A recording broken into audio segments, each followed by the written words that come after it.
to Goes Reviews. You suggest it, I review it, and welcome back to the Nightmare on Elm Street franchise review. Today we are continuing on with our little franchise review by taking a look at A Nightmare on Elm Street 2, Freddy's Revenge, from 1985. Someone is coming back to Elm Street.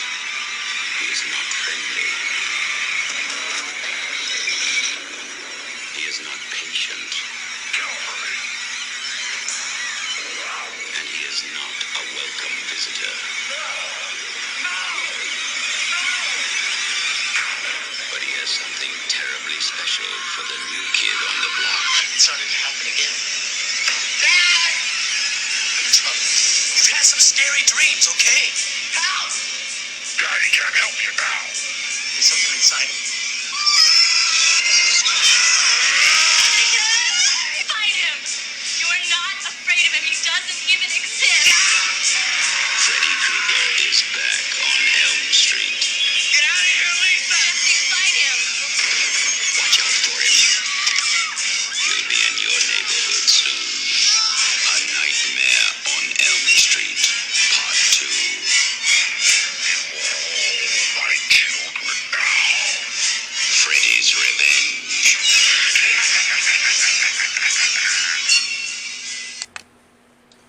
So, A Nightmare on Elm Street 2, Freddy's Revenge, was released in 1985, and in this film, it's been 5 years after Freddy Krueger first terrorized Elm Street, and in those 5 years, a new family, the Walshes, have moved into 1428 Elm Street. However, the oldest son, Jesse, has been having nightmares recently, and every time he wakes up, the house gets hotter and hotter. He finds out that Freddy Krueger, who's still played by Robert Englund, has been weakened after being defeated in Part 1, and he needs Jesse so he can possess him and kill people. That's pretty much it. Now, what's worth noting about this film is that it completely changes the rules of the Elm Street films. Mainly, the main rule is you fall asleep, you have a nightmare, and Freddy kills you. In this film, Freddy can't kill people in the dreams because he's too weak, so he possesses Jesse. So now every time Jesse falls asleep, Freddy possesses him, and he uses Jesse's body to kill people. Which doesn't make any sense, because that immediately changes the rules of the franchise. It's also worth noting that this movie was not directed by Wes Craven this time. In fact, he only had to do with 3 films in the Nightmare movies, and this is not one of them. Also, it's worth noting this film is infamous for having a lot of, what's the phrase? A lot of, homo sort of stuff in it. Because, for example, they make it, there's a lot of gay stuff going on in the film, and I don't know if that was intentional or not, but the screenplay writer did say that that was sort of the point. It's also worth noting is that Jesse's actor was openly gay at the time, and there's a scene in the film where Jesse is sleepwalking and he wanders into a gay bar where his gym teacher is, and for some reason the gym teacher makes Jesse go to the school gymnasium and run laps. Yeah, I know. That's just weird. But the weirdest part is how the gym teacher gets killed. First, because Jesse's sleeping, Freddy's taking over, that means Freddy now has full control over the living world. Okay?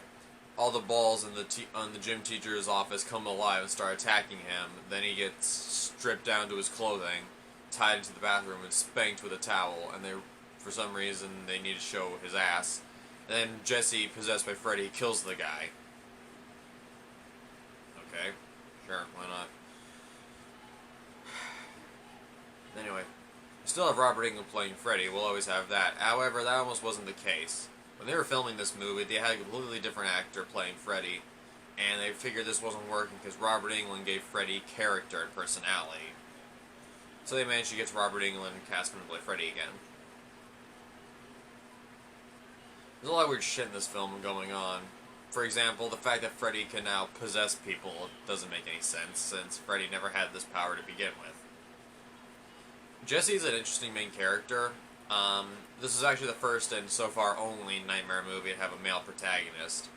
He has a girlfriend named Lisa, and they find Nancy's journal in her room, and discover about a little bit more about Freddy.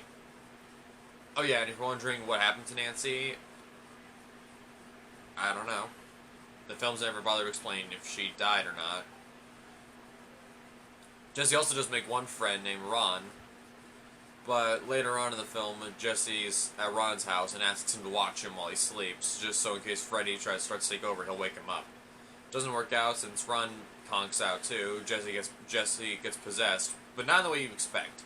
You would expect Jesse to turn into Freddy, but instead, Freddy bursts out of Jesse's body like a cocoon and kills Ron. And also, what's really weird about this film is that for some reason, the blades in Freddy's glove are peering out of his fingers this time, even though the glove appears in the film.